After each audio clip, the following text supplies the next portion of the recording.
What's up, YouTube? This is Bystanderx79. Alright, guys, yesterday some big Master Duel news was announced. We're finally getting a ban list update.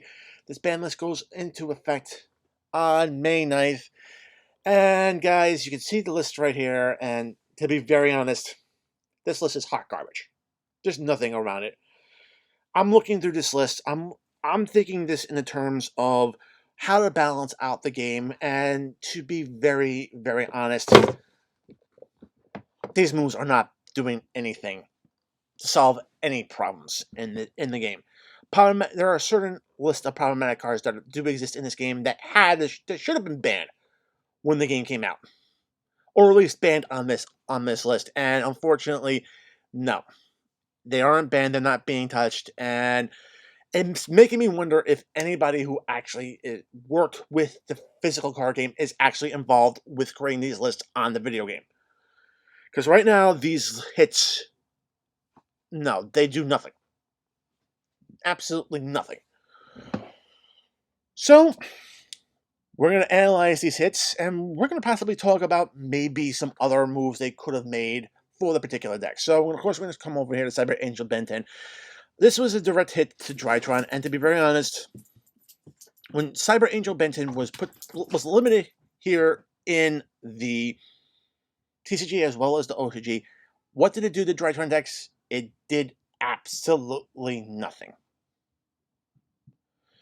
Drytron players will abuse the single copy of this card 4 to 5 times the turn, fill their hands up with fairies, and be able to summon Herald of Perfect Ultimateness, and you still get that multiple negate board.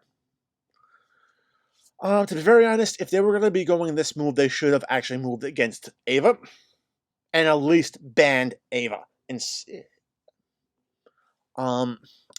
place of it if they was just going to hit one card. I think that would have been a little bit more fair.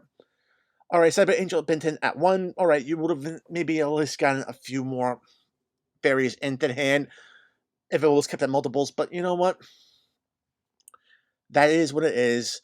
To be very honest, if they wanted to go completely original, they could have just got rid of Herald of Perfect Ultimateness and banned that card outright, and okay, Drytron will have access to be able to get into multiple fairies. Hand economy-wise, using Herald of the Orange Light isn't very effective because you're taking 2 cards out of your hand every time you use it, so that would have been a little bit better, if you ask me. Coming over here to Eldritch. Alright, Eldritch is another top deck in the Master Duel meta. Conquistador being limited, I mean, what does it do? It hurts maybe the rank 5 play out of the deck if you want to go into it, and you rarely go into the rank 5s. So, it did nothing to the deck. All it's going to do is force the players to drop Conquistador completely, run a Dogmatica package so you can run Punishment, as well as 3 copies in in the extra deck, and now we have a better deck, a deck with better field control. Smart move. DD Dynamite being put to 2. Again, this does nothing to the deck, as the deck is still playable. All it does is take the Trap Trick play out of the deck. The deck still has a ton of draw power in it. And to be honest, a DD Dynamite player can just sit there and draw and draw and draw and draw and draw until they get into both copies, set both copies plus the Eater of the Millions, and that's pretty much game. If they wanted to take this deck out of the play, they should have put this card to 1. Seconds Light. Yeah, this card was limited for a reason. In the physical card game, there's no reason why it shouldn't be limited in Master Duel. Plain and simple. Seriously, pay attention to why cards are being hit in the physical card game, and it makes sense, and it does help balance things out. Fusion Destiny, a lot of players are considering this a precursor hit to DPE coming into the game, which is alright. Fan Knight's Torn Scale. Listen, if I was going to hit any card in the Fan Knight decks, it wouldn't be Torn Scales. Rongo is in the extra deck, and that's pretty much the major play of the deck. Dropping that and Rusty onto the field, no. It's never a good thing. To be honest, Rongo should have been banned. It has no place in a competitive environment, and it needs to be removed. Coming down here, Tri-Brigade Fractal. Okay, this is kind of almost very similar card effects, like they're foolish burials for their particular archetypes. But to be very honest, with 3 copies of Tenki in the deck, hitting Tri-Brigade Fractal doesn't make any sense at all. Alright, multiple moves against this deck should have been not been considered instead of just hitting just 1 card.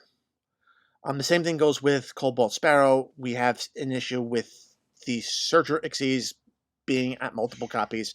So putting any card, Lurdo's card, at other ratios without touching that card doesn't make any sense.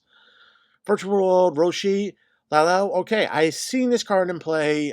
It's an easy, simple level 9 synchro. To be very honest, the problematic card in this deck is actually Calamities, and semi-limiting this doesn't reduce the consistency of getting Calamities on the board. It just, Calamities is still an issue in the deck, and Calamities is the card that should have been hit in this deck, first off. No Virtual World deck should be on any list, to be very honest. Coming over to Prank Hit Rockies. Another bad hit, because most Prank Hit players just run this card at 2. If you're going to hit any Prank Hit cards, why not hit Meow Meow Mew to 1? I mean, at least then that takes away the graveyard play for the other Prank Hit fusions for using it. Coming over here to Emancipator Analyzer. Level 4 tuner, alright, you don't want to have easy access to level 8s, but why semi-limit this when you have something like Block Dragon in deck, which gets you resources consistently and multiple times during the turn? I mean, getting rid of Block Dragon would have made more sense than touching any of the in-art-type Emancipator cards. Last card, and this is the card that actually is coming off the list, and that's Red Eyes Darkness Metal Dragon. This is the smartest move on the list at all, because it has the errata, which basically makes it a hard once per turn effect. Outside of this, we're not going to be seeing much change until they decide to update the list again. Hopefully, they actually are going to be listening to the players a lot more closely and possibly following what the OCG and TCG does on their ban list to try to help balance out the game. If they want to make something a little bit more original, they might decide to break away from the physical card game and actually hit other problematic cards that are in the decks instead of hitting more common cards that have no business being on the list. That being said, that's it for the video, guys. If you want to tell me your reactions to this ban list, just leave the comments down below. I would love to hear your opinions on this list. As always, if you like the video, give us a thumbs up. If you want to see more content like that on my channel, make sure to subscribe and enable notifications so you don't miss any uploads. Check out the description box below. Find an invite link to my Discord server. Join the conversation. We'd love to have you. Check out my TCG Player affiliate link. Great way to support the channel and help you get cards for the game. Follow me on social media as well as on Master Duel. And guys, until next time, peace.